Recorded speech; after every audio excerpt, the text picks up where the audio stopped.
Ei, bem-vindo ao novo vídeo! Quando Walt Disney embarcou em seu primeiro empreendimento fora de seus filmes de animação de grande sucesso, ele não sabia que o dia da abertura da Disneylândia seria lembrado pelos funcionários do parque como o Domingo Negro. Enquanto a rede de televisão ABC transmitia a cerimônia de abertura, os funcionários trabalhavam febrilmente, martelando e pintando. A transmissão ao vivo, fiel à propensão da Disney para a fantasia, apresentou um espetáculo cuidadosamente orquestrado. Incluiu uma cerimônia de abertura patriótica e uma bênção do ministro, seguindo uma visita guiada. O evento foi co-organizado por Ronnie Reagan e contou com apresentações de inúmeras celebridades. Porém, muitas atrações ainda estavam em construção. O sol escaldante fez com que o asfalto recém-colocado na rua principal derretesse, prendendo as mulheres nos saltos altos. O parque também estava superlotado com quase 15 mil pessoas, o dobro da capacidade esperada. Além disso, houve um longo engarrafamento na rodovia Santa Ana, onde as pessoas ficaram presas nos carros ou tiveram que fazer suas necessidades na beira da estrada devido ao atraso. As barracas de bebidas e 3 restaurantes da Disneylândia também ficaram rapidamente sem comida, fazendo com que a inauguração do parque estivesse longe de ser um sucesso imediato. Você é novo neste canal? Certifique-se de se inscrever e apertar o sino de notificação. E antes de começarmos, curta o vídeo. A história original de Pinóquio é intitulada As Aventuras de Pinóquio, escrita pelo autor italiano Carlo Collodi, em 1883. Embora o grilo seja uma figura proeminente na versão da Disney, o personagem na história original é chamado de o grilo falante. Pinóquio, frustrado com o conselho do grilo, joga um martelo nele e o mata acidentalmente. Como resultado de seus erros, Pinóquio é punido mais severamente na história original. Por exemplo, ao visitar a Terra dos Brinquedos, ele se transforma em burro devido à sua indulgência e desobediência. Na história original, Pinóquio também adormece com os pés muito próximos do fogão, fazendo com que queimem. No entanto, eles são posteriormente substituídos por novos pés. No final da história, Pinóquio é enforcado em uma árvore por seus inimigos, a raposa e o gato. Quando uma mulher estava na atração Haunted Mansion, um dia ela tirou uma foto e quando ela foi verificar um momento depois, ela notou um garoto assustador. Era um garotinho que parecia estar olhando para trás em um dos Doombugs. Segundo ela, não se lembrava de nenhum garotinho ou de ter visto alguém na fila. Curiosamente, os membros do elenco contaram uma história de 1994, quando uma mulher perguntou ao parque se ela poderia espalhar as cinzas de seu falecido filho de 7 anos na mansão assombrada, porque era a atração favorita de seu filho. A Disney negou o pedido e, em vez disso, deu à família mais tempo na atração. Mas, segundo a história, a mulher teria espalhado as cinzas de qualquer jeito, e, segundo funcionários, o fantasma da foto poderia ter sido esse rapaz. Acredite ou não, mas na verdade é um pedido comum dos convidados da Disney espalhar as cinzas de uma pessoa falecida no parque. Às vezes os convidados nem pedem permissão, mas os membros do elenco os pegam em flagrante. Escondido em uma colina misteriosa nos arredores da mansão assombrada no Walt Disney World Resort, fica um cemitério de animais de estimação. Este cemitério único é inspirado no popular cemitério de animais de estimação do Disneyland Resort, originalmente criado na década de 1980. Assim como seu antecessor, o cemitério de animais de estimação do Walt Disney World Resort apresenta lápides adornadas com epitáfios espirituosos. Entre as lápides, os visitantes encontrarão inscrições intrigantes em homenagem aos amados animais aqui enterrados. Uma lápide retrata um cachorro com uma cesta de flores chamado Rover, com um epitáfio: todo cachorro tem seu dia, infelizmente hoje foi o último. Outro homenageia uma cobra com as palavras: encontrou seu destino nas mãos de uma enxada de jardim, descansa em pedaços. O túmulo de um pato chamado Waldo toca o coração com o epitáfio: o pequeno Waldo viu o caminhão, mas o pequeno Waldo não se abaixou. O cemitério de animais de estimação também inclui um poodle chamado Little Maisie, cuja lápide diz: tão limpo e arrumado e nunca preguiçoso, tudo que você faz agora é empurrar margaridas. O Corcunda de Notre Dame da Disney já é uma das histórias mais sombrias da Disney, mas aparentemente a história original é ainda mais sombria. Embora muitos acreditem que Quasimodo foi baseado em uma pessoa real, o romance e a interpretação do Corcunda de Victor Hugo foram baseados principalmente no folclore e na lenda. Inspirado no romance homônimo, o filme gira em torno da história de Quasimodo, que cresce na Catedral de Notre Dame sob a tutela do arquidiácono Frollo. Tanto Quasimodo quanto Frollo desenvolvem sentimentos pela encantadora Esmeralda, levando a um complexo triângulo amoroso. No clímax do filme, Quasimodo confronta Frollo inadvertidamente, causando sua queda ao empurrá-lo do telhado da catedral.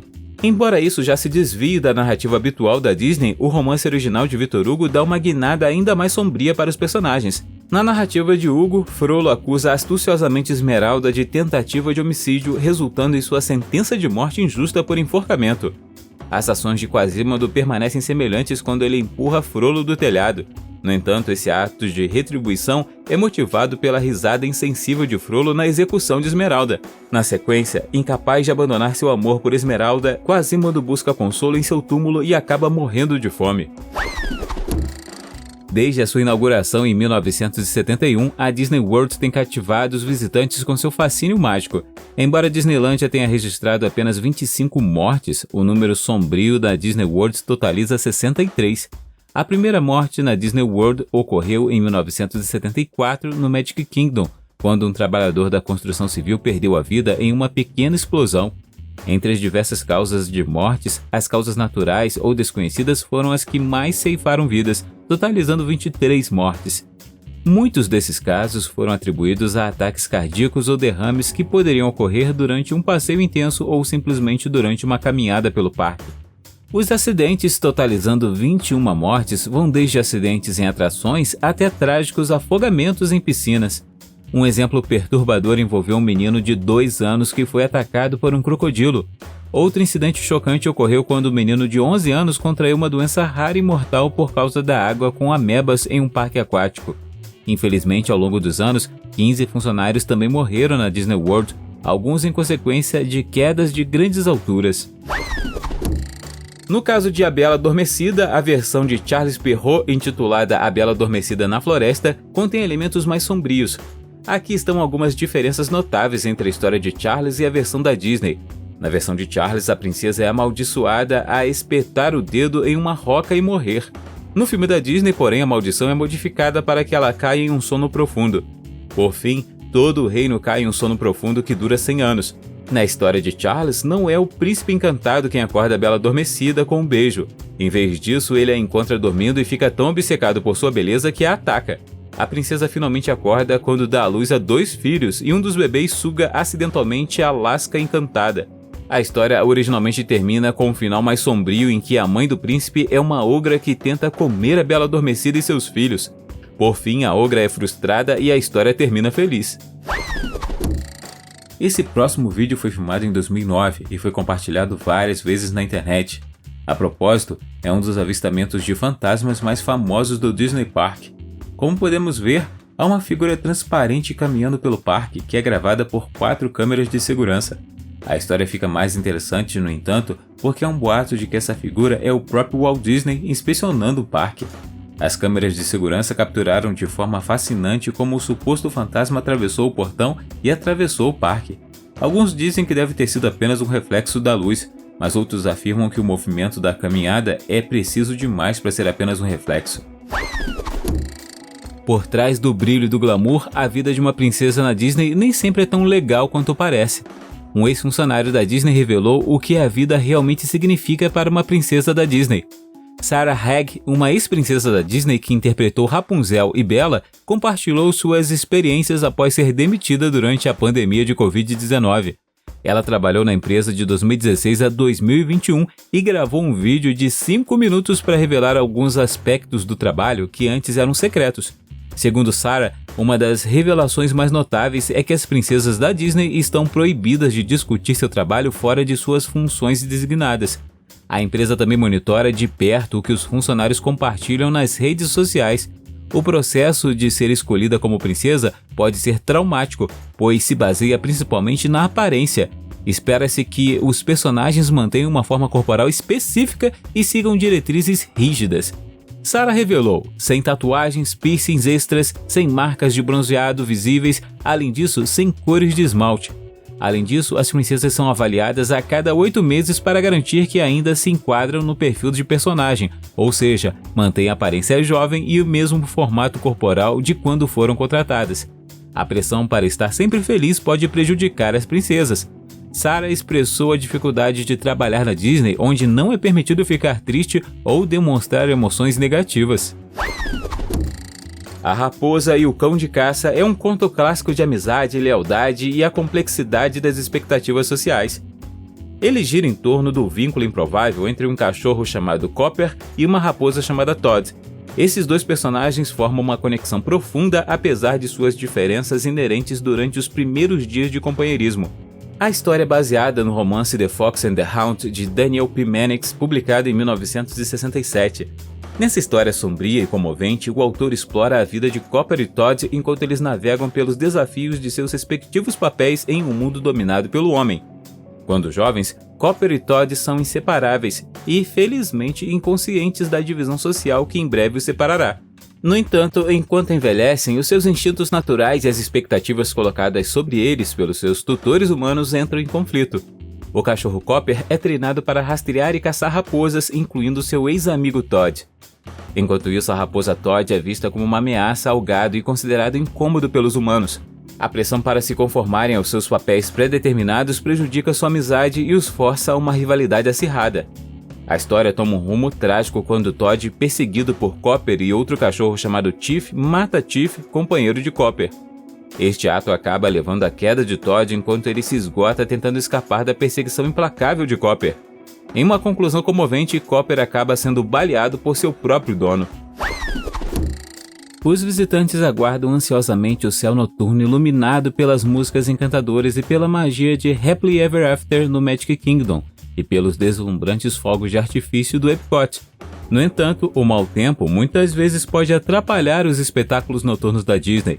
Chuvas fortes ou relâmpagos representam um risco à segurança e impedem o lançamento de fogos de artifício. A abordagem inicial da Disney é adiar o show ao máximo possível na esperança de uma pausa no tempo, permitindo que os visitantes ainda aproveitem os fogos de artifício. Há momentos em que o tempo se recusa a cooperar e o parque temático deve fechar antes que o show possa acontecer. Mas o que acontece com todos esses fogos de artifício pré-carregados? A Disney não pode usar fogos de artifício carregados no dia anterior devido a normas de segurança. Porém, assim que o tempo permitir, mesmo que haja apenas um elenco no parque, a Disney aproveita a oportunidade para realizar o show de fogos de artifício originalmente planejado. A origem e o histórico de O Livro da Selva contém elementos sombrios e aventureiros. O Livro da Selva é uma coleção de histórias escritas por Rudyard Kipling, publicada pela primeira vez em 1894. As histórias também foram inspiradas em textos indianos antigos, como o Panchatantra e os contos de Jataka.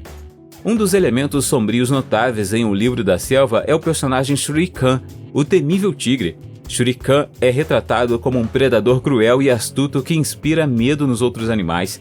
Sua presença acrescenta tensão e perigo às histórias enquanto ele busca eliminar Mowgli, a criança humana criada por lobos.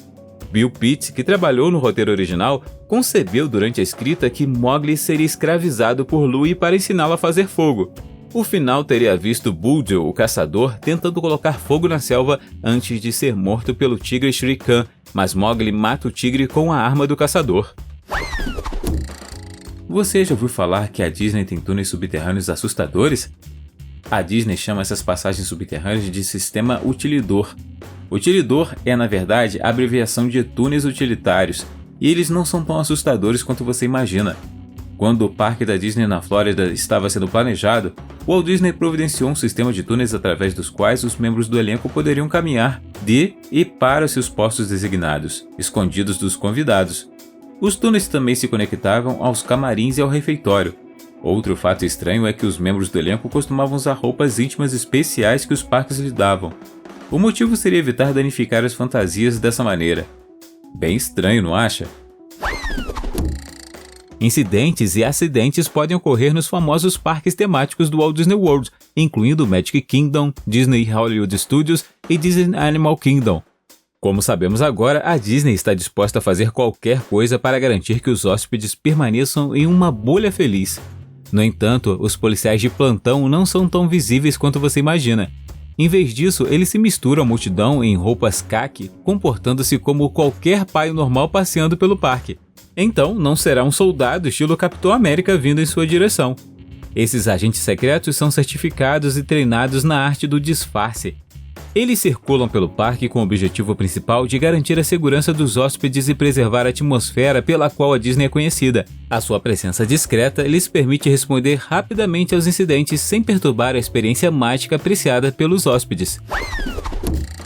Ao embarcar em uma aventura mágica na Disney World, é essencial se preparar para inevitáveis multidões e longas filas que o aguardam. Com milhares de visitantes chegando aos parques a qualquer momento, as longas filas são uma realidade inevitável. O sistema Fast Pass é a chave para contornar essas filas intermináveis. Você pode selecionar horários específicos para experimentar suas atrações favoritas sem ter que esperar muito. Os portadores de ingressos Fast Pass ganham acesso a uma fila separada que os leva diretamente para frente. Isso significa que você pode economizar um tempo valioso que de outra forma seria gasto na fila, permitindo maximizar o prazer de outras atividades nos parques. Um dos fantásticos benefícios do ingresso Fast Pass é que ele dá acesso a um dos 4 parques da Disney World sem nenhum custo extra. Isso significa que você pode explorar a magia de vários parques enquanto otimiza seu tempo e diversão. Para aproveitar esse recurso incrível, faça suas reservas de Fast Pass online pelo menos 30 dias antes de sua visita. Se você estiver hospedado em um resort Disney, terá a vantagem adicional de poder fazer reservas Fast Pass com 60 dias ou mais de antecedência. Você também pode economizar mais tempo baixando o aplicativo My Disney Experience. Branca de Neve e os Sete Anões é radicalmente diferente da história original em comparação com o filme da Disney. O ciúme da rainha é um tema central no conto original e sua obsessão em ser a mais bela do país a leva a medidas extremas. Ela ordena que o caçador mate Branca de Neve e traga seu coração de volta, mostrando a busca implacável da rainha por beleza e poder. Vários métodos que ela usa incluem o espartilho que a estrangula, um pente envenenado e finalmente a icônica maçã envenenada. Na história original, a rainha encontra um fim horrível como punição por sua maldade. No casamento de Branca de Neve, a rainha é forçada a dançar com sapatos de ferro em brasa até morrer.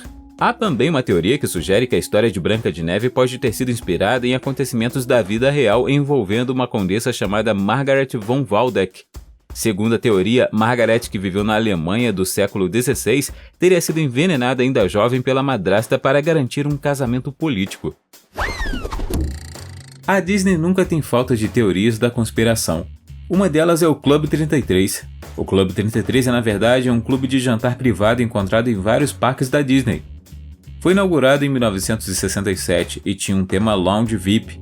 Ninguém sabe por que foi chamado de 33, mas alguns dizem que deve se referir ao endereço do clube ou ao número de seus primeiros patrocinadores. Outros afirmam que recebeu esse nome por causa da conexão de Walt Disney com a maçonaria ou os Illuminati. Rumores dizem que apenas a elite poderia se tornar membro do Clube 33. A assinatura anual, que começou na New Orleans Square, custa $12.000, sem incluir uma taxa de iniciação de $25.000. Dizem também que há uma lista de espera de 15 anos para quem deseja ingressar no clube. Nos bastidores das encantadoras atrações e brinquedos da Disney, uma equipe de especialistas trabalha com um nível de sigilo que lembra a CIA. Sua especialidade está na arte da ilusão, onde piratas aparentemente robóticos do Caribe ganham vida diante de nossos olhos. Um dos sucessos recentes da Disney é o real Xamã Na'vi, da Disney World. No entanto, sua última criação pode ser a mais cativante até agora. Durante a Conferência Internacional sobre Robôs e Sistemas Inteligentes em Detroit, a Disney revelou um robô bípede. Esse robô pode andar sozinho e até mesmo manter o equilíbrio perfeito quando empurrado ou navegando em terrenos traiçoeiros. A construção impressa em 3D mostra a notável habilidade técnica da equipe. Em menos de um ano, eles deram vida a esse charmoso robô. Seus movimentos não são apenas funcionais, mas também expressivos, com capacidade de imitar emoções por meio da linguagem corporal. Sundiata Keita, a inspiração por trás de um dos clássicos mais queridos da Disney, acabou governando o Império do Mali, o maior império da África Ocidental. De 1235 a 1255, seu governo estendeu-se da costa atlântica até o rio Níger. A linhagem de Sundiata remonta ao rei Naré Magan Konatê, uma figura da vida real semelhante a Mufasa. Segundo a profecia, a união do rei Naré com uma mulher feia produziria um filho destinado a se tornar o maior rei da história. Fascinado pelo potencial, o rei escolheu Sogolon Keju, apelidada de Mulher Búfalo, como sua segunda esposa. Ela deu à luz a Sundiata, que nasceu deficiente. Mais tarde, na sua vida, ele conseguiu andar, mas antes que o rei Naré pudesse passar-lhe o trono, morreu em circunstâncias misteriosas, alimentando suspeitas de crime. Enquanto isso, o reino mergulhou no caos quando foi conquistado pelo rei Sumaoro Kante do Sosso. Durante seu exílio, Sundiata habilmente formou alianças com o rei de Mema e outros governantes locais em toda a África. No final das contas, ele retornou ao império de seu pai, derrotou o rei Sumaoro e assumiu o título de Mansa, que significa rei ou imperador em Mandinka. Curiosamente, o povo deu-lhe outro nome, Rei Leão. Você já parou para notar a abundância de bandeiras e banners adornando a Main Street USA no Magic Kingdom Park? Esta cidade fictícia, inspirada na cidade natal de Walt Disney, Marceline, Missouri, mergulha os visitantes em um mar vermelho, branco e azul. O que pode surpreendê-lo é que a maioria dessas bandeiras não são bandeiras oficiais autênticas, mas adereços habilmente projetados, conhecidos como bandeirolas. Ao contrário das bandeiras americanas reais, essas bandeiras não seguem as diretrizes rígidas estabelecidas no Código da Bandeira dos Estados Unidos. Embora se assemelhem às estrelas e listras, elas normalmente têm de 9 a 12 listras em vez das 13 habituais, e seu número de estrelas varia de 40 a 45 em vez do padrão 50. Essas omissões deliberadas permitem que a Disney mantenha uma narrativa visual consistente no Main Street, pois essas bandeiras não precisam ser retiradas em condições climáticas adversas, hasteadas a meio mastro ou iluminadas à noite. Embora essas bandeirolas possam parecer puramente decorativas, elas também servem a um propósito crucial. Os postes altos nos quais estão montados funcionam como para-raios e fornecem proteção aos hóspedes abaixo. Falando em bandeiras, desde o dia da inauguração do Walt Disney World, uma cerimônia de retirada das bandeiras acontece na Town Square. Mulan, figura lendária do folclore chinês, tem uma história com origens sombrias e um passado rico. A história original de Mulan remonta a antigas baladas e poemas chineses, particularmente a Balada de Mulan, no século IV ou V. Na história original, Mulan permanece na guerra por até 12 anos. Porém, a realidade era 100 vezes mais sombria, principalmente para sua mãe. Quando seu pai morreu em batalha, ela foi forçada a nunca mais se casar para preservar sua família. Mulan teria sido forçada a se casar para salvar sua família, já que a lei da época determinava que as meninas deveriam se casar ainda jovens. Durante a dinastia Wei, na qual se acreditava que Mulan viveu, também era comum que as mulheres sofressem abusos nas mãos de seus maridos e familiares. No verão de 1976, a Disney abriu seu primeiro parque aquático, o River Country em Bay Lake, na Flórida. No entanto, em 2001, após a abertura de vários novos parques aquáticos, o River Country foi temporariamente fechado. Mas em 2005, a Disney anunciou seu fechamento permanente, tornando-o o segundo de apenas 2 parques temáticos a fechar permanentemente na história da Disney. Desde então, o parque não foi mantido e foi deixado em decadência. Alguns afirmam que o motivo do fechamento foi um incidente em agosto de 1980, quando um menino de 11 anos morreu após contrair uma rara infecção de ameba nas águas do River Country. Um adolescente também se afogou e outro acidente de afogamento ocorreu em Bay Cove em 1989. River Country está abandonado há 17 anos, mas rumores dizem que a música ainda está tocando às vezes e as luzes acendem e apagam. No Walt Disney World não existe uma prisão tradicional, mas sim uma instalação de detenção temporária, conhecida como Disney Jail. Serve como centro de detenção para visitantes que violam as regras do parque, como se envolverem em atividades ilegais ou exibirem comportamentos perigosos. Em vez de criar um espetáculo público, a Disney prefere lidar com esses assuntos discretamente, a portas fechadas, em sua prisão Disney. No entanto, certamente não é um lugar que alguém queira estar durante as férias da Disney. A Disney tem regras e regulamentos rígidos que todos os hóspedes devem cumprir e, como propriedade privada, tem autoridade para aplicá-los. A atriz Blake Lively relembra sua visita à Disney na juventude, descrevendo a prisão como consistindo de salas inteiramente brancas, onde todos usam roupas brancas. Dependendo da natureza do incidente, a segurança da Disney deterá os infratores em seus escritórios até avaliarem se as ações adicionais são necessárias. A Pequena Sereia e a Sereia Real podem muito bem ser histórias diferentes, visto que a história original é sombria. Ambos apresentam o mesmo personagem, uma criatura mítica de 14 anos em busca do amor verdadeiro, mas foi aqui que a original se desviou do conto de fadas da Disney. Buscando a ajuda de Úrsula, a bruxa do mar, a Pequena Sereia faz um acordo desesperado. sua voz e língua em troca de pernas. No entanto, cada passo em terra é terrivelmente doloroso, como se ela estivesse pisando em facas afiadas. Para aliviar seu sofrimento, ela deve voltar frequentemente ao mar para refrescar os pés, único momento em que pode ver sua família. Sua sobrevivência depende de conquistar o carinho do príncipe, que a mantém por perto, mas lhe oferece apenas uma pequena cama do lado de fora da porta de seu quarto. Numa reviravolta de cortar o coração, o príncipe casa-se com outra mulher, destruindo os sonhos da pequena sereia. A bruxa do mar então apresenta a ela uma escolha mortal, sua vida pela do príncipe. Embora ela concorde, ela finalmente não consegue realizar a ação. Como resultado, ela se dissolve em espuma. Seu espírito, porém, ascende e ganha alma, mas somente depois de realizar atos de bondade por 300 anos. Mesmo as irmãs da Pequena Sereia não eram inocentes na versão de Hans Christian Andersen. Elas se vangloriavam de seus feitos sombrios para atrair os marinheiros para a destruição nas águas traiçoeiras. Em 1958, a Walt Disney Productions lançou White Wilderness, um documentário sobre a natureza como parte de sua aclamada série True Life Adventure.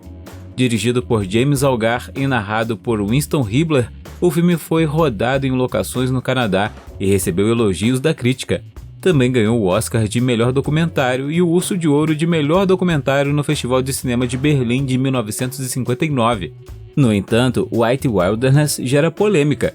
O filme perpetua um mito generalizado sobre lemmings cometendo suicídio em massa. Uma cena em particular tornou-se infame, retratando uma alegada migração em massa de lemmings, culminando com centenas desses animais mergulhando no Oceano Ártico. O narrador explica que os lemmings estão simplesmente tentando atravessar um grande corpo de água durante a viagem, mas se for muito longe, eles ficam exaustos e podem se afogar. Em 1982, a CBC exibiu um documentário intitulado Cruel Camera, revelando casos de crueldade contra animais em produções de Hollywood. O apresentador Bob McKeown expôs que a cena foi filmada perto do rio Ball, em Canmore, Alberta, e que um pequeno grupo de lemmings foi transportado para o local e coagido a pular de um pequeno penhasco.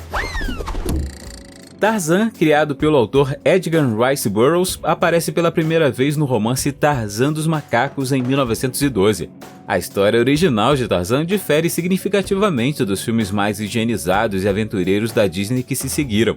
No romance, os pais de Tarzan, John e Alice Clayton, são abandonados na costa africana depois que seu navio é atacado.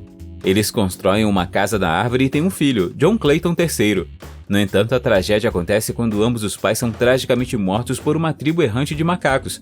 Isso prepara o terreno para a educação de Tarzan na selva africana. A apresentação de tribos e personagens africanos na história original de Tarzan tem sido objeto de críticas e controvérsias. A história de Burroughs inspirou-se em várias fontes, incluindo contos clássicos e mitologia, para moldar a história de Tarzan. Uma das referências que ele frequentemente menciona é a história de Rômulo e Remo, os míticos irmãos gêmeos criados por uma loba que mais tarde fundaram a cidade de Roma. Burroughs, por fim, incorporou os elementos da história original da criança selvagem no personagem Tarzan do filme da Disney. Outra atração favorita da Disney é a atração Piratas do Caribe, e é um boato antigo de que alguns dos crânios e ossos vistos na atração são restos humanos reais. Os membros do elenco também afirmam que a atração é assombrada por um fantasma chamado George. Embora a Disney diga que removeu todos os restos humanos da atração, algumas pessoas afirmam que ainda há um crânio real. Quanto ao fantasma de George, os membros do elenco dizem que ele também era um ex-membro do elenco que morreu no início dos anos 70, quando trabalhava no set. Eles costumavam ver George nos monitores da atração e às vezes ouvem passos e telefonemas em uma sala de controle vazia. Os membros do elenco também cumprimentaram George com um bom dia e desejam-lhe boa noite, porque, do contrário, George interrompe o funcionamento da atração. Dentro do reino encantador do Walt Disney World encontra-se uma joia escondida que mesmo os visitantes mais frequentes talvez nunca tenham visto. Originalmente concebida como apartamento pessoal de Walt Disney durante as visitas de sua família a Orlando, a suíte Castelo da Cinderela nunca foi projetada para o público. Infelizmente, Walt faleceu antes de sua conclusão, fazendo com que a suíte fosse convertida em armazenamento e espaço de trabalho para as operadoras de telefonia da Disney World nas décadas subsequentes. Em 2006, durante a campanha promocional Ano de 1 Milhão de Sonhos, a suíte foi revelada como Suíte Cinderela. Como parte desta campanha, a Disney concedeu um número limitado de pernoites na suíte.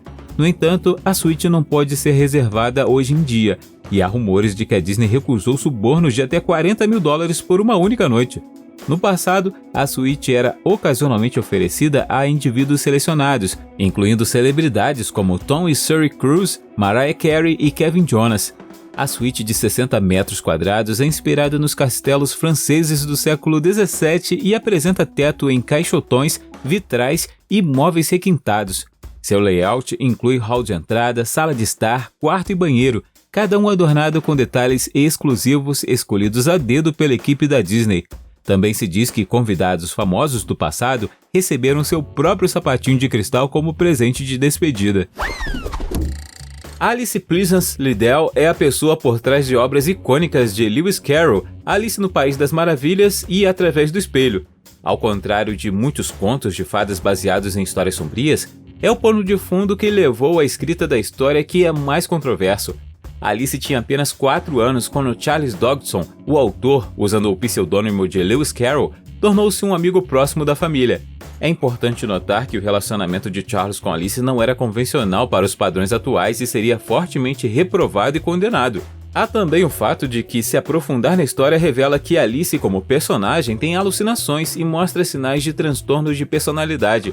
O coelho branco também apresenta sintomas de transtorno de ansiedade generalizada, enquanto o enigmático gato Cheshire parece incorporar elementos de esquizofrenia. Você já se maravilhou com a experiência aparentemente contraditória da Disneylândia, onde tudo parece grande e pequeno ao mesmo tempo? Esta conquista visual não é acidental, é uma criação deliberada alcançada através de uma técnica conhecida como perspectiva forçada. Edifícios e objetos são construídos para parecerem maiores do que a altura real. Para conseguir esse efeito, os edifícios da Disney são projetados usando uma escala específica. O primeiro andar de um edifício segue a escala padrão, enquanto o segundo andar é reduzido para 5/8 do tamanho do primeiro, e quaisquer andares subsequentes são ainda mais reduzidos. Quando os convidados ficam no chão e olham para cima, o prédio parece ter 3 andares de altura. O uso mais evidente da perspectiva forçada na Disneylândia pode ser observado na Main Street USA. À medida que os visitantes entram no parque, seus olhos são atraídos para o Castelo da Bela Adormecida, aparentemente distante no final da extensa rua. Porém, ao sair do parque na direção oposta, a mesma rua parece mais curta e mais administrável. Essa ilusão é conseguida posicionando o lado direito dos edifícios mais próximo da entrada do parque para parecerem mais amplos. Na peça de J.M. Barrie e no livro subsequente, Peter Pan é retratado como um menino travesso e eternamente jovem que vive em Neverland, um mundo mágico onde as crianças nunca crescem. Embora Peter Pan seja frequentemente retratado como um herói e um símbolo de eterna juventude, seu personagem na história original tem qualidades complexas e vilãs. Um dos aspectos perturbadores da história original de Peter Pan é a atitude de Peter em relação aos Garotos Perdidos, o grupo de garotos que moram com ele na Terra do Nunca. De acordo com a história, Peter Pan recrutaria meninos perdidos e os levaria para a Terra do Nunca para se juntarem ao seu grupo de garotos perdidos. No entanto, à medida que os meninos cresciam, Peter desenvolvia uma aversão ao envelhecimento e os bania do grupo. Na história original, sugere-se que Peter Pan esqueceria os garotos perdidos banidos ou, o que é ainda mais perturbador, retornaria para suas casas e os mataria secretamente. Space Mountain é amado por muitas pessoas por sua vibração emocionante e única. A montanha-russa coberta oferece um passeio de foguete em uma caverna extremamente escura enquanto passa pelas estrelas, constelações, planetas e outros corpos celestes. Mas poucas pessoas sabem que também podem encontrar um fantasma nessa atração. Os membros do elenco chamaram o fantasma Sr. Onway, e ele às vezes aparecia na caverna sem ser notado. Outras vezes, talvez quando lhe apetece dar uma volta, não espera na gruta, mas procura um único cavaleiro e depois acompanha-o na cavalgada, mas curiosamente desaparece antes do fim. É por isso que seu nome é Mr. Oneway, mas, de acordo com a equipe do parque, há outros fantasmas que assombram o prédio da Space Mountain. O nome dela é Disco Debbie, a Senhora Verde Brilhante. O filme Frozen representa uma história original vagamente inspirada em A Rainha da Neve, de Hans Christian Andersen. A história gira em torno do conflito atemporal entre o bem e o mal, onde a Rainha da Neve é a vilã indiscutível. Publicado em 1845, A Rainha da Neve nos apresenta Kai, um garoto cujo coração e olhos possuem fragmentos de um espelho mágico quebrado feito por Trolls. Transformado pelos cacos do espelho, Kai vai morar com a Rainha da Neve. Enquanto isso, sua companheira Gerda embarca em uma corajosa busca para encontrá-lo. Através de uma série de aventuras emocionantes, Gerda finalmente encontra Kai e o liberta. Eles se abraçam e o poder do amor de Gerda prova ser uma salvação, enquanto suas lágrimas quentes dissolvem seu coração gelado e destroem a farpa dentro dele. Como resultado, as lágrimas de Kai lavam o caco do seu olho, restaurando sua alegria e vitalidade, e eles vivem felizes para sempre. Durante meados da década de 1950 a 1957, Wernher von Braun colaborou estreitamente com Walt Disney em uma série de filmes influentes que popularizaram o conceito de viagem espacial humana. Esses filmes, incluindo O Homem no Espaço, cativaram surpreendentes 40 milhões de espectadores e despertaram fascínio coletivo pelo desconhecido. No entanto, à medida que nos aprofundamos nos antecedentes de Wernher von Braun, descobrimos seu passado nazista. Vindo de origem germano-americana, ele foi um prolífico engenheiro aeroespacial e arquiteto espacial. Na Alemanha nazista, ele desempenhou um papel crucial no desenvolvimento da tecnologia de foguetes e trabalhou diligentemente no programa de desenvolvimento de foguetes do país. Wernher von Braun, em particular, contribuiu para o projeto e co-desenvolvimento do revolucionário foguete V-2 durante a Segunda Guerra Mundial. O Moonliner é um foguete que se destaca como um símbolo proeminente na Disneyland Tomorrowland. Foi desenhado por John Hent com a ajuda de Wernher von Braun. A intenção era retratar como seria um veículo comercial na Lua no então distante ano de 1986. Stephen King chamou Bambi de o primeiro filme de terror que ele viu. O livro original, mais horrível que o querido filme da Disney, carrega uma mensagem perturbadora sobre a humanidade. O filme é conhecido pela impressionante cena em que a mãe do protagonista é baleada por um caçador, deixando Bambi sozinho e chorando. O filme foi baseado no livro de 1922, Bambi: A Life in the Woods, do escritor austro-húngaro Felix Salten. Apesar da história pessoal de Felix como um caçador ávido, tendo supostamente matado mais de 200 cervos na história, ele disse mais tarde que escreveu Bambi para evitar que as pessoas fossem ingênuas em relação à natureza. Enquanto os animais do romance formam amizades entre diferentes espécies, surgem conflitos brutais, como raposas e furões lutando contra fazões e esquilos. A certa altura, Bambi quase mata um rival, enquanto Faline observa e ri. Quão distorcida é essa história original? No reino mágico da Disney existe um segredo fascinante. Edifícios habilmente escondidos à vista de todos, muitas vezes esquecidos pelos visitantes. A Disney dominou a arte do disfarce usando cores conhecidas como Bye Bye Blue e Go Away Green para garantir que essas estruturas desapareçam no fundo, praticamente despercebidas. Essas cores engenhosas foram especialmente projetadas pela Disney para não chamar a atenção do observador casual.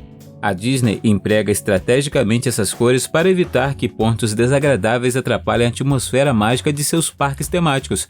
Lixeiras e cercas de construção costumam ostentar essas cores, preservando o encanto mesmo em áreas em manutenção ou melhorias. O Epcot, em particular, tem vários edifícios pintados em Bye Bye Blue, camuflando-os efetivamente de olhares indiscretos. À distância, os edifícios são indistinguíveis do céu. A versão mais antiga conhecida de Cinderela remonta ao antigo folclore grego, chinês e egípcio, com variações encontradas em diferentes culturas e épocas. Uma das versões mais conhecidas é o conto de fadas francês Cendrillon, de Charles Perrault, publicado em 1697. Sua versão introduziu elementos como a fada madrinha, os calçados de cristal e a carruagem de abóbora que se tornaram icônicos. No entanto, mesmo a versão de Charles tem seus elementos sombrios. Em sua história, as meio-irmãs de Cinderela, movidas pelo ciúme, mutilam cruelmente os próprios pés em uma tentativa desesperada de caber nos sapatos de cristal. O clímax da história envolve as meias-irmãs sendo punidas com os olhos arrancados por pombas, servindo como uma advertência moral para sua maldade.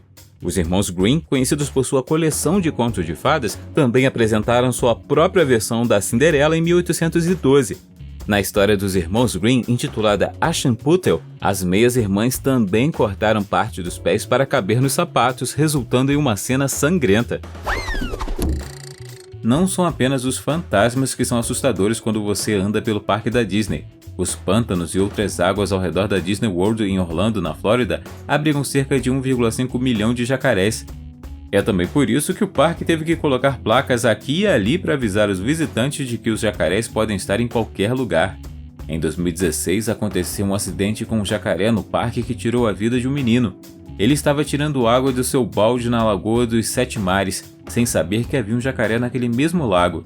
Para evitar que algo assim aconteça novamente, o parque não apenas colocou placas extras, mas também contou com a ajuda de coletores de animais selvagens para capturar e remover os jacarés. Até o ano de 2021, já teriam retirado pelo menos 226 jacarés. Você pode não se lembrar conscientemente de tê-lo visto, mas fique tranquilo, você já encontrou essa cor verde antes. Seu objetivo é se misturar perfeitamente ao ambiente, tornando-o quase imperceptível. Esse tom de verde claro, acinzentado e fresco, conhecido por vários nomes, é comumente referido como Go Away Green. Ao longo dos anos, os visitantes observadores dos parques da Disney notaram essa cor em cercas, hidrantes, canos e latas de lixo. Seu propósito? Para se fundir com o meio ambiente. Go Away Green é uma combinação de vários tons de verde na área, às vezes abrangendo várias paletas, incluindo uma mistura de tons de marrom, cinza e verde que seus olhos ignoram instintivamente. Em contraste com a construção laranja viva que chama a atenção, Go Away Green funciona no sentido oposto. Seu objetivo é se misturar ao espectro de cores que seus olhos percebem, tornando-o quase invisível. Você também notou inicialmente essa cor ou a ignorou como milhões de outras pessoas? Antes de mais nada, é fundamental dissipar o equívoco sobre o nome dela. Nascida por volta de 1596, Pocahontas não era seu verdadeiro nome. Na verdade, ela se chamava Amonute ou Mataca. Ela era filha do líder de 13 tribos de língua algonquina, perto da terra que mais tarde se tornaria Jamestown, reivindicada pelos primeiros colonos ingleses. E ela não tinha 18 anos quando os ingleses chegaram, como retratada no filme da Disney. Na verdade, ela tinha 10 anos. Na tentativa de enfraquecer a população indígena, os ingleses tramaram um complô para sequestrá-la. Pocahontas foi forçada a se casar com um de seus captores, John Rolfe. Mais tarde, ela morreu de uma doença, seja cólera, varíola, tuberculose ou gripe, e nunca mais voltou para casa. Representantes da tribo Powhatan no navio com Pocahontas disseram mais tarde ao pai que ela havia sido envenenada. Em 10 de novembro de 1940, o gigante da mídia Walt Disney foi recrutado pelo FBI para se tornar um espião dentro de seu próprio estúdio de animação.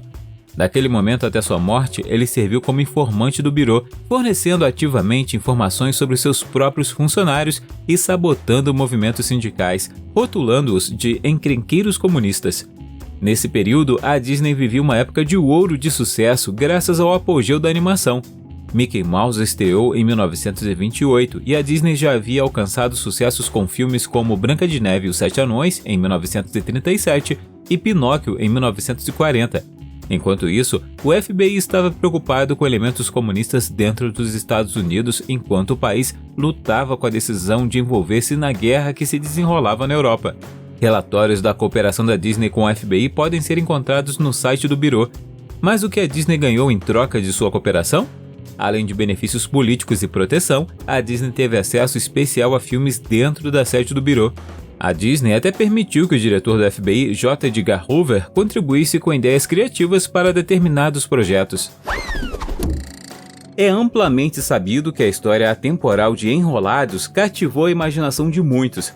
A versão mais antiga conhecida dessa história encantadora remonta ao ano de 1600 e foi escrita pelo autor italiano Giambattista Basile.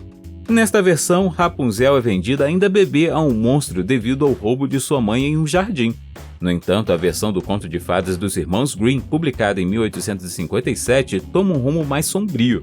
Rapunzel, que nunca conheceu um homem, é seduzida e engravida do príncipe. Quando o príncipe retorna para visitá-lo, a bruxa astuta o engana para que ele suba na torre usando o cabelo cortado de Rapunzel apenas para deixá-lo cair em espinhos afiados, deixando-o cego. Ele então vagueia sem rumo pela floresta. Rapunzel finalmente dá à luz a gêmeos e o príncipe a encontra novamente, e eles vivem felizes para sempre. No entanto, as origens da história verdadeira vão ainda mais fundo nas sombras. Em vez de uma bruxa malvada mantendo uma bela donzela em cativeiro, o sequestrador não é outro senão o pai controlador da menina. Neste vídeo, vemos um funcionário conferindo uma atração quando de repente vemos uma figura translúcida sentada em uma das poltronas. A história diz que este é o fantasma Bellhope da atração Tower of Terror. Mas este não foi o único incidente que aconteceu na atração Tower of Terror. Um dia, um visitante estava gravando alguns vídeos do parque quando virou a câmera para o topo da atração e viu uma figura transparente parada ali. Segundo várias pessoas e os próprios membros do elenco da Disney, deve ter sido o fantasma do carregador. A história conta que o carregador estava trabalhando naquele mesmo local chamado Plataforma Delta quando caiu repentinamente no chão sem motivo aparente. Ninguém sabe por que ele morreu inesperadamente, mas uma coisa é certa, ele ainda assombra o andar onde trabalhava. Por mais assustadora que seja essa história, a equipe afirma que o fantasma do carregador é totalmente inofensivo e não machuca as pessoas. Todas as noites, quando o parque da Disney fecha, aproximadamente 200 gatos são soltos para vagar furtivamente pelo seu terreno sagrado. Sua missão extremamente importante? Manter a população de ratos sob controle, garantindo que o parque permaneça sempre limpo e bonito para todos os visitantes. Ninguém sabia realmente de onde vieram todos esses gatos, mas as pessoas os notaram pela primeira vez em 1955. Quando a Disney estava criando a atração Castle Walkthrough, um grupo de gatos vadios entrou de repente no castelo e decidiu ficar, junto com uma multidão de pulgas irritantes. Felizmente, o Walt Disney encontrou uma solução inteligente. Inicialmente, eles tentaram adotar os gatos. Enquanto isso, a Disneylândia, devido ao seu ambiente natural ao ar livre, tinha seu próprio problema com um grande número de ratos. Eles rapidamente perceberam que os gatos eram altamente eficazes na captura desses ratos e não tinham medo dos humanos. Então, eles decidiram manter e cuidar dos gatos. Para garantir que não haveria um número excessivo de gatos, eles foram capturados, castrados ou esterilizados e depois devolvidos aos seus locais familiares. O engraçado é que não são apenas os gatos que ajudam a Disney no combate aos ratos. Patos, gansos e lagartos também contribuem. Quando você pensa no filme da Disney Hércules, você pensa em Hades com seus cabelos de fogo e as musas dançantes. No entanto, os mitos são muito mais sombrios. Sabemos que o filme gira em torno da figura lendária de Hércules, acompanhado por seus leais companheiros Pégaso e Fio, e seu grande amor Mégara. Na história, a mãe de Hércules, Hera, é retratada como uma figura amorosa, enquanto nos mitos gregos ela tentou matar Hércules durante sua infância. No filme, Hércules desiste voluntariamente de sua imortalidade para estar com Mégara na Terra, resultando em uma vida longa e feliz. Em contraste com os mitos, o filme retrata Hércules sendo levado à loucura por Hera, levando ao trágico assassinato de Mégara e seus filhos. Após esse fato devastador, Hércules buscou orientação no oráculo de Delfos, que o aconselhou a procurar seu primo Euristeu. Euristeu deu a Hércules 10 trabalhos como penitência por seus atos horríveis. Esses trabalhos incluíram a famosa tarefa de capturar o leão da Nemeia. No movimentado mundo da Disneylândia, em meio à multidão, há um perfume característico que permeia o ar. Quer você esteja em Piratas do Caribe ou passeando pela Main Street USA, o perfume chega ao seu nariz, evocando uma sensação de familiaridade e nostalgia. O perfume desempenha um papel crucial na experiência da Disneylândia, pois está intrinsecamente ligado a memórias e emoções. Mas como a Disney consegue criar um detalhe tão intangível, mas essencial? Deixe-nos apresentar os Smelly Teasers. Os Smelly Teasers são os heróis desconhecidos responsáveis por infundir no ar aromas encantadores que melhoram a experiência sensorial do parque. Do doce aroma de baunilha que flutua pela Main Street, nos Estados Unidos, ao aroma sutil de madeira queimada em Spaceship Earth e a mistura revigorante do ar do oceano e dos laranjais nas diversas versões do Soarin'. As máquinas de aromas da Disney usam uma tecnologia relativamente simples, mas eficaz para transportar os visitantes a um mundo de sensações intensas e memórias inesquecíveis. Mas como funcionam exatamente essas máquinas de aromas? O conceito é simples. Os Smelly Teasers da Disney envolvem a colocação estratégica de uma substância perfumada, seja pipoca real ou uma fragrância artificial, entre uma poderosa fonte de fluxo de ar, como um ventilador ou ar comprimido, e o público. Ao ligar e desligar intermitentemente o fluxo de ar, a substância perfumada é suavemente dispersa. No filme da Disney Aladdin, o autoproclamado rato de rua tropeça em uma lâmpada escondida e liberta o místico gênio azul, após o que ele tenta conquistar o coração da princesa Jasmine. A história de Aladdin faz parte de uma coleção de contos populares do Oriente Médio conhecida como Mil e Uma Noites de 1712. Essa história original é atribuída a Antoine Galland, um tradutor francês. Antoine afirmou ter recebido a história de Hannah Diab, um homem sírio que baseou Aladdin em suas próprias experiências de vida. Semelhante a Aladdin, Hannah aspirava a possuir uma banca de mercado e desejava um status social mais elevado. Hannah finalmente encontrou um explorador francês chamado Paul Lucas, que participou em uma caça ao tesouro, semelhante à jornada de Aladdin na China antiga. O pai de Aladdin sucumbiu à vergonha devido à falta de ambição e associação de Aladdin com crianças de rua. Existem também 2 gênios, um de uma lâmpada e outro de um anel. 3 vilões frustram os sonhos de Aladdin, incluindo um que sequestra Jasmine e a leva para o norte da África. O sultão então ameaça decapitar Aladdin por não ter protegido Jasmine. Então Aladdin frustra o casamento iminente de Jasmine, sequestrando seu noivo e trancando em uma masmorra até que o casamento seja cancelado.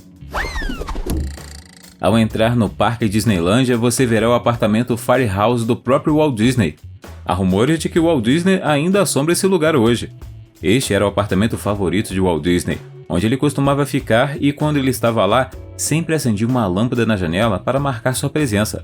Mas mesmo depois de que faleceu, os funcionários da Disney afirmam que muitas vezes viam uma lâmpada acesa naquela mesma janela. Alguns membros do elenco até dizem que ouviriam passos e sons vindos do apartamento à noite. A história mais assustadora foi contada pela faxineira. Enquanto limpava o quarto, ela notou que a luz estava acesa, então ela apagou. Quando ela saiu, a luz estava acesa novamente. Então ela entrou para apagar a luz e depois que o fez, ouviu uma voz fraca dizendo: "Ainda estou aqui." Quando se trata de clássicos da Disney, A Espada na Pedra costuma ser ofuscado por títulos como 101 Dálmatas e O Livro da Selva, todos lançados no mesmo ano. Mas A Espada na Pedra tem uma história mais sombria do que imagina inicialmente. Embora a maioria associe o filme da Disney ao lendário Rei Arthur e Excalibur, acontece que a Toscana, na Itália, tem a sua própria história intrigante de uma espada cravada em uma pedra. No entanto, essa espada, uma relíquia da Idade Média, não foi arrancada da pedra por um nobre rei, mas sim enfiada na pedra por um santo. Outrora, um próspero cavaleiro, Galgano Guidotti, teve uma revelação em 1180, quando decidiu abandonar seu estilo de vida luxuoso e abraçar os ensinamentos de Jesus. Buscando consolo e iluminação espiritual, ele se tornou um eremita. Ele recebeu visões do arcanjo Miguel e de uma colina, onde Miguel o instruiu a renunciar a todos os seus bens mundanos. Uma noite, seu cavalo o levou até a mesma colina, onde ele enfiou a espada na pedra. Ao entrar na capela, você é saudado pela visão arrepiante de mãos mumificadas e restos mortais de um ladrão que ousou puxar a espada da pedra, mas não teve sucesso. Dizem que também esse intruso audacioso foi finalmente devorado por uma matilha de lobos selvagens. Kilimanjaro Safaris é a maior atração da Disney no mundo, abrangendo um enorme pedaço de terreno equivalente a 110 campos de futebol. A Disney fez um esforço significativo para criar essa atração incrível, e o que é ainda mais interessante é que a ideia veio de ninguém menos que o próprio Walt Disney. Ele desempenhou um papel significativo na concepção dessa atração. Quando a Disney estava planejando o Animal Kingdom, o sonho de Walt de uma verdadeira aventura selvagem ganhou vida, exceto pelas árvores.